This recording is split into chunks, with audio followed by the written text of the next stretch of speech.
Welcome back to the deep dive. Today, we are not just reviewing a book, we're effectively stepping onto a battlefield. Yeah, that is definitely one way to put it. I mean, we are looking at a text that claims Western civilization is crumbling, and not by accident, but by design.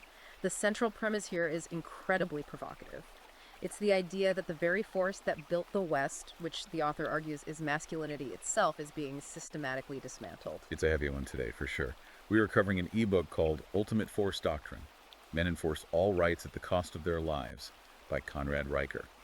And just to set the stage right off the bat, this isn't a self-help book. No, definitely not. You're not going to find tips on, optimizing your morning routine or inbox zero.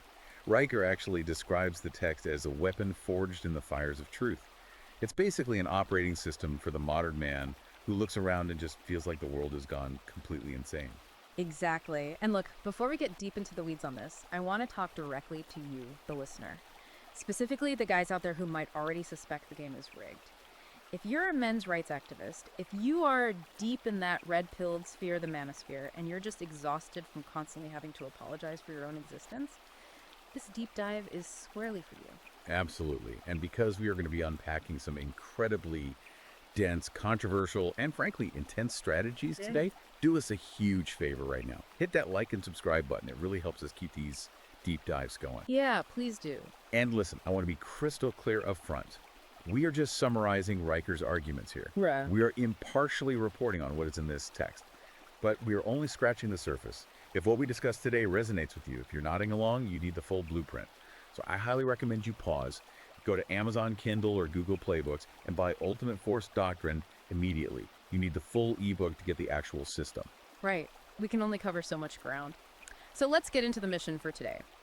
We are unpacking the history of what Riker calls institutional capture, specifically how our institutions were taken over by feminists and Marxists.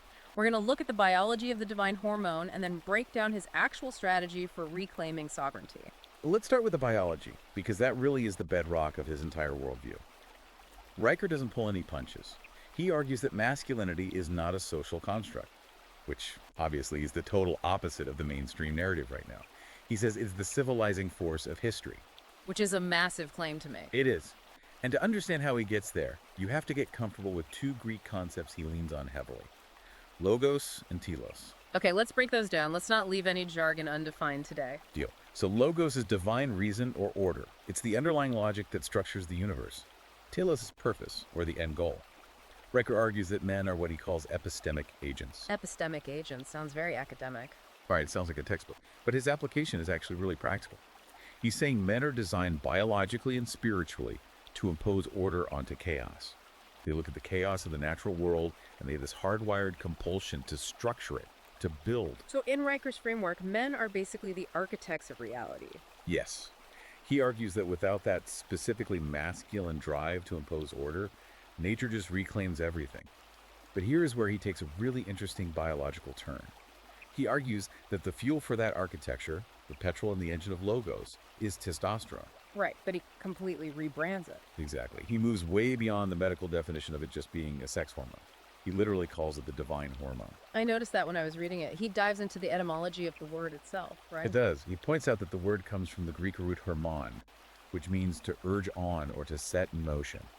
So it's not just about aggression or libido, it's the chemical signal for motion. He frames it as the anti-stagnation molecule. That makes a lot of sense when you look at the historical examples he uses. I loved the part about the Renaissance. That really made it click for me. Oh, the Sistine Chapel example. It's brilliant. So he talks about the High Renaissance, specifically Michelangelo painting the ceiling of the Sistine Chapel. Normally we look at that and think, oh, what an incredible artistic genius. Just pure creative talent. Right. But Riker says, no, look closer at what it actually took. That wasn't just soft talent. It was a feat of high testosterone endurance. I mean, imagine standing on scaffolding, your neck craned backwards, paint literally dripping into your eyes for 4 straight years, painting 5,000 square feet of frescoes by hand. Riker calls that monomaniacal focus. Monomaniacal focus. That is such a strong phrase. It really is. It's that masculine drive to impose form on matter, completely disregarding the physical cost to the self. His point is, without that drive, that testosterone-fueled persistence, you don't get the Sistine Chapel. You just get a messy ceiling. Yeah. Civilization itself is an act of will, forced into existence by men refusing to let chaos win. It totally reframes art and architecture, not as these soft cultured pursuits, but as physical conquests. Exactly. And he backs this up with actual science, not just historical anecdotes. He cites the hunter-gatherer hypothesis, and he references studies, specifically Bosson et al. From 1996. The dose response study. Yeah. The study showed a direct dose-response relationship between testosterone and what Riker calls the will to power. His argument is that high testosterone directly correlates with agency. It drives you to act. It makes you an active player in the real world instead of just a passive observer. Which leads us perfectly into the big pivot the book makes regarding toxic masculinity. Because if testosterone is the literal fuel for civilization, then according to Riker, the modern narrative we hear every day is completely backwards. 100% backwards. Riker argues that society has been so deeply feminized that the actual hardware of civilization, things like aggression, risk-taking, dominance, is being falsely pathologized. They're treating the cure like the disease. Right. He says these traits aren't toxins. They're the tools. They're the exact tools that built the roads, established the laws, constructed the cities we live in. He makes the analogy that calling masculinity toxic is like complaining that a hammer is too hard. It has to be hard to drive the nail. Okay, so if this is the hardware of civilization, the obvious question, and where the book goes next, is how did we get here? Why is the script flipped? Why do we constantly hear that masculinity is inherently toxic? This is where we get into the conspiracy section of the book. And I use that word carefully, but Riker lays out a very specific, detailed history of how our institutions were captured by feminists and Marxists. He traces the whole thing back to the Frankfurt School. Let's unpack this, because you hear the Frankfurt School mentioned a lot in these circles, but what does the book actually say they did? So we're talking about the 1930s. You have these Marxist intellectuals, guys like Horkheimer, Adorno, Marcuse, who fled Germany and set up shop in the U.S.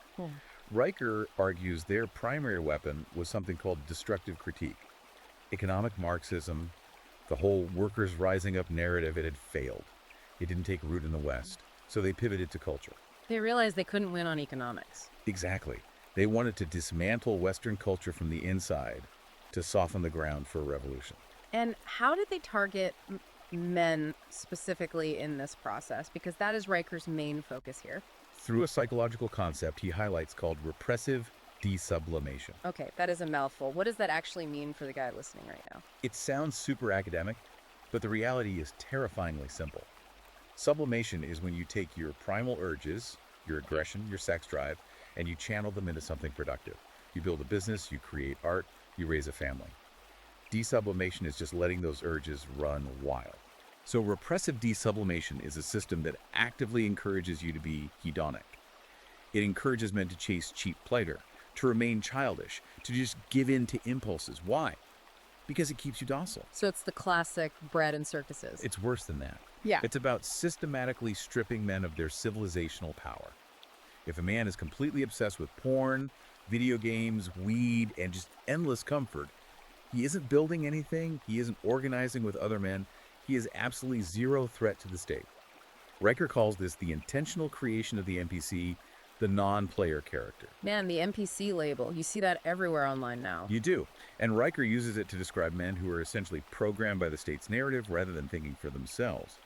He argues this ideology didn't just stay in academia. It moves from the Frankfurt School into American universities, media, and HR departments during what's known as the Long March through the institutions. And part of that march was the theft of language itself.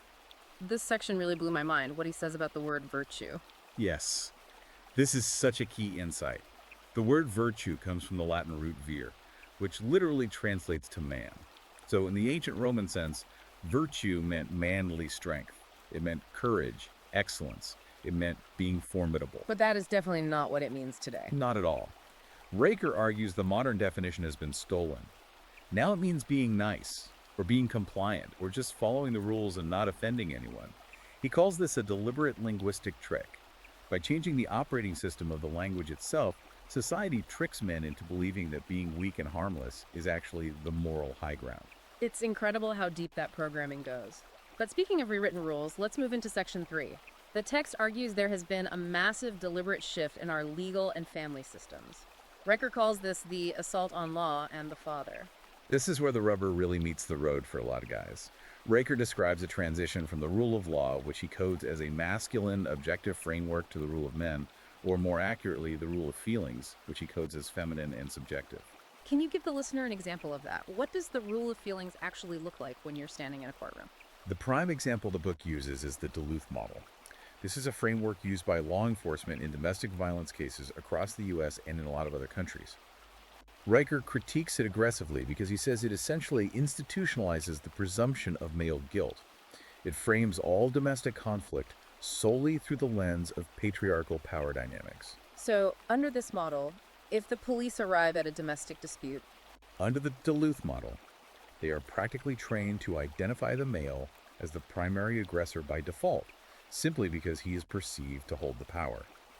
Riker argues this completely strips men of their right to due process. Objective facts don't matter as much as the pre-written narrative of oppressor versus oppressed. You're a perpetrator by default, and your innocence is secondary to your gender. that ties perfectly into his broader point about the war on fatherhood. He draws a really sharp, fascinating contrast between modern parenting and the ancient Roman model. The paterfamilias. Now, modern ears hear that word and immediately think tyranny. We picture a dad ruling the house with an iron fist, barking orders.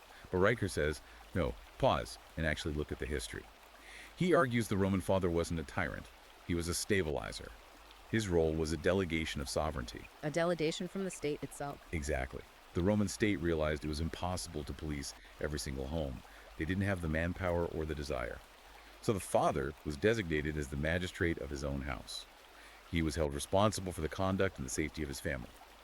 Riker argues this is what kept the state small and the family strong. The father was the necessary buffer between his bloodline and the government. And he brings the receipts on this. The statistics he cites about what happens when that buffer is removed are brutal. He pulls data straight from the Department of Justice. Statistics that heavily correlate fatherlessness with adolescent murder, violent crime, and incarceration rates. Riker's argument here is unsparing. The whole "it takes a village to raise a child" narrative is a complete lie. He says the village collapses without the patriarch. Without a strong father figure to enforce boundaries and order, the village just devolves into a chaotic mob. He also touches on education in this section, specifically what he calls the war on boys. Right. He looks at Title IX and the explosion of ADHD diagnoses.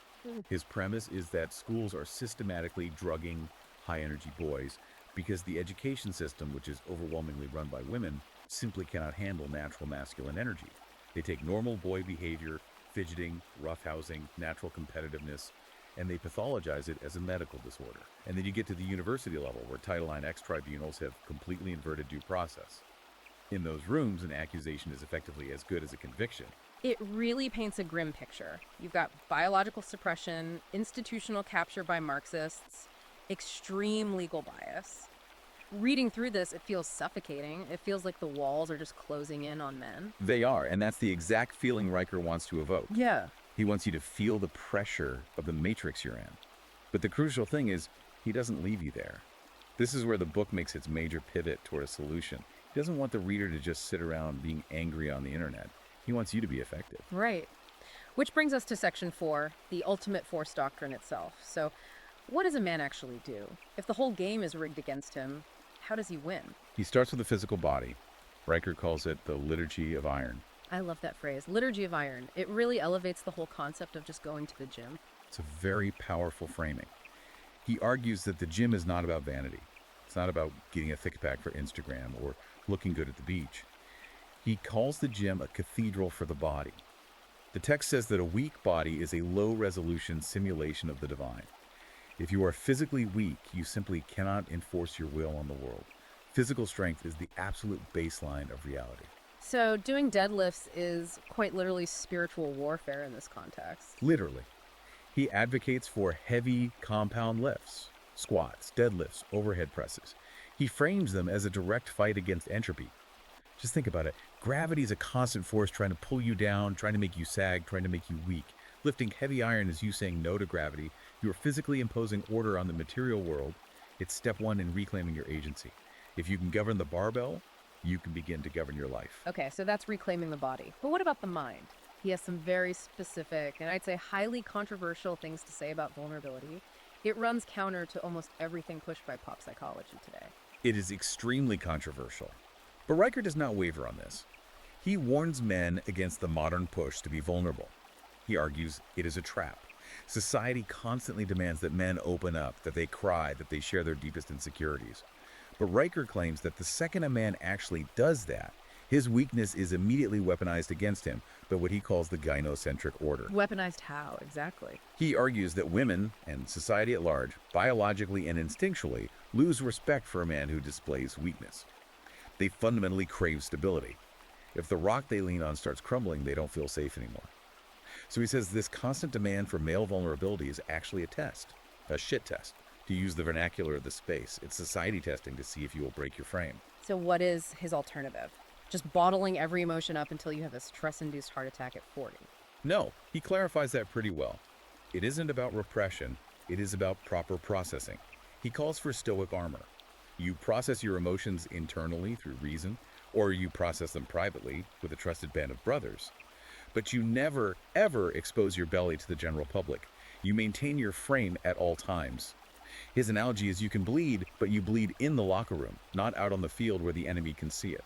And mentioning that band of brothers leads right into his concept of the brotherhood. Yes, Riker calls this reclaiming the lodge. He is adamant that men need strictly male-only spaces.